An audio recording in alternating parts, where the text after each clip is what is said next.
edition of Scorecard 2025 as we highlight and spotlight the various activities of the current administration led by President Ahmed Bola Tinubu. He's 2 years in office, and a lot has been said about this government. Is a renewed hope mantra, but so far, Nigerians seeing the renewed hope, and Nigerians excited about this government. The policies of the government, have they been friendly? Have they been impacting in the lives of Nigerians? I have Mr. Tefa Naswem joining me all the way from Benue State as we look at 2 years of this government. We'll also be looking at the achievements of the Benue State government. Reverend Father Alia. It's a nice one having you on set today, Mr. Tefa, after a year. Good to see you again. Good to see you too, Perez. Good afternoon or good evening, wherever you're joining us, like I said. And we begin this way. Mr. Tefa is 2 years of this administration. Looking at the federal level, how will you describe 2 years of this administration led by President Ahmed Bola Tinubu?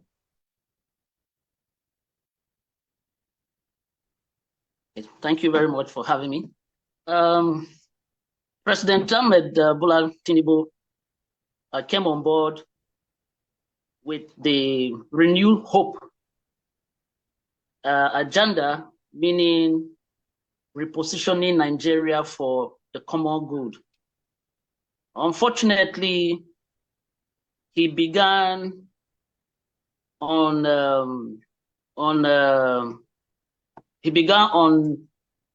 the trajectory that really destabilized a lot of things in Nigeria. Floating the Naira at the same time and removing subsidy at the same time. These were very bad moves to take. And the shock waves, those policies, hit on Nigerians have really retarded a lot of activities, both in the socio-cultural aspect of Nigerians and the economic aspect as well. Because the exchange rate really affects a common man, a common Nigerian, the least Nigerian.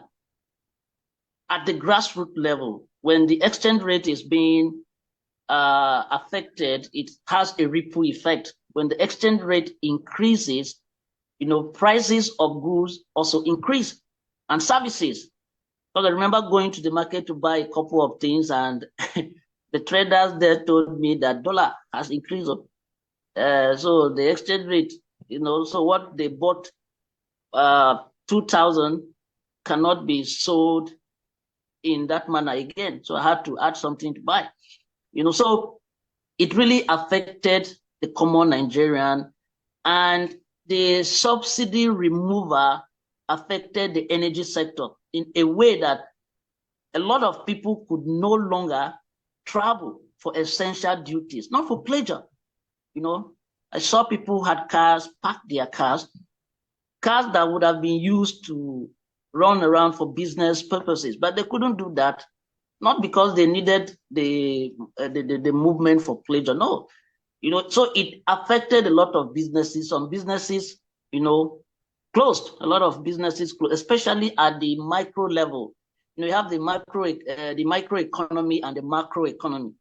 So those at the micro level of the economy were really hit significantly, because those at the macro level, they have shock waves, they have insurance, they have a lot of capital base that no matter how the economy is being affected or degenerated, they can still fall back on their reserve, on their capital base, on other aspects of the monetary support that they can get because of their firm establishment. So these policies actually didn't go well. So the recovery process is taking long. It's a gradual recovery process that the administration is carrying out. So we just hope that things get back on track, because a lot of economic experts have seen that it will take a very long time for Nigeria to stabilize economically. So it's left to see what the future holds. Wow, interesting. You talked about the floating of the naira, you talked about removal of subsidy, and you also give a narrative of a lady who told you about us, a business person who told you about the cost of services. So how the floating of the naira and with moving subsidy affect the common man on the streets?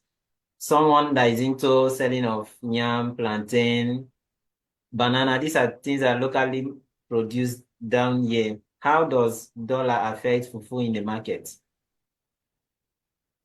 Okay, yes. You see, when you let me look at the energy level, because the goods or the agricultural produce that are being done by the common man or those in the villages don't just fly to the market. They are being transported to the market.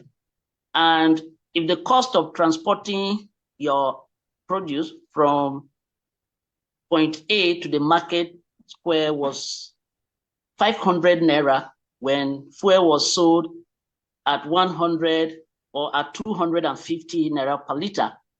And then the fuel price suddenly increased from 250 to 500 or to 600. And then the person, the motorist, would definitely increase the cost of transportation because they will have to make profit too. So as the cost of transportation increases, the village trader will also have to pay an increased transportation fare, which will affect whatever the trader is going to sell in the market. Because if there is a 100 naira or 200 naira increase in transportation fare, and maybe a tuber of yam she was selling at 1,000, it become 1,500, so that she will also make profit. So there is a proportionality in the increment, just like in mathematics when you talk about x is directly proportional to y. It means if the value of x increases, the value of y will definitely increase too. So it's just like that in that aspect. I think those in the math sector will understand you more better when you talk about the proportion right there. But I think for the common man on the streets, you explained how the floating of the dollar may affect the cost of living at the micro level. Okay, let's go For on other policies of the government. This government, sometime last year, went to the Supreme Court and got the judgment for the local government autonomy. And it's 1 year down the line. It seems like nothing is happening. What will you say about the local government autonomy? Up to now, no states, except for Delta states, that has open accounts with the CBN. So what's really happening with local government autonomy, financial autonomy? um, well, the issue of local government autonomy is a very complex matter. Despite the fact that the Supreme Court gave their own, took their own position and gave their own judgment on that, that the implementation of local government autonomy, complete autonomy, should be enhanced. But it was the president himself, Ahmed Bola Tinubu, that actually approached the Supreme Court for the local government autonomy to be fully implemented. And the implementation was supposed to commence. But there are various reports about the delay in the implementation, that the local government chairmen have not actually met the requirement or the criteria for the allocation to be directly sent to their respective local government accounts.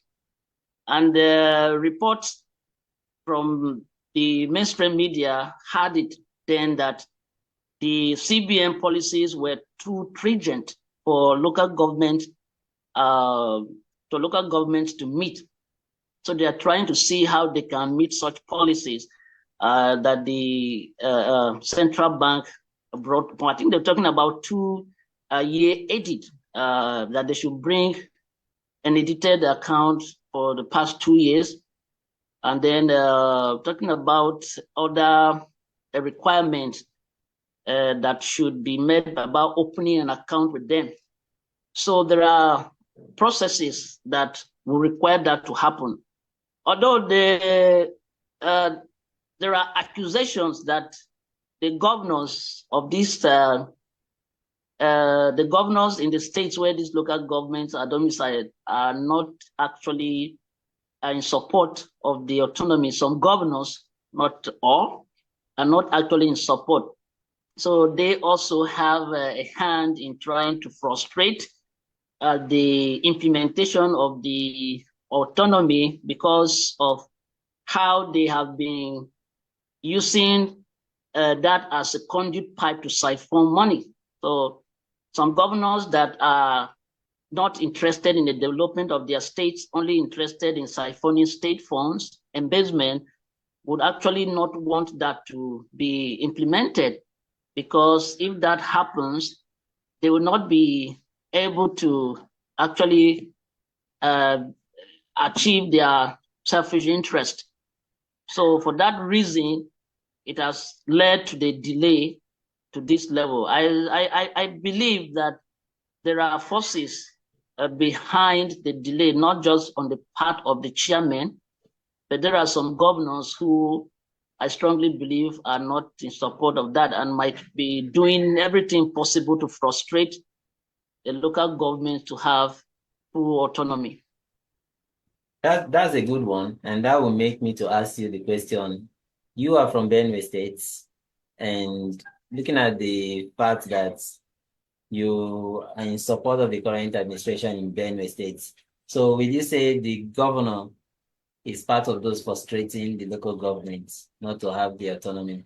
Is Benue State having their funds sent to them directly to the local government right now as we speak? Well, the executive governor of Benue State, even during his campaign, promised to grant local government autonomy. He's a man who believes in development, and he wants development to be taken to the grassroots. So during his campaign, he made a statement, a very strong statement, that he would grant local government autonomy.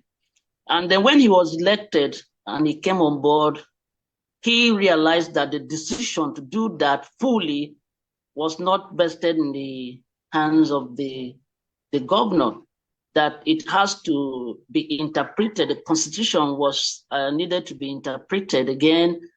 And when Tinubu took the matter up to the Supreme Court, where the interpretation was given, in which the Supreme Court said that funds can be sent directly to local government accounts, that they have the autonomy, he was in support of the stand of the president.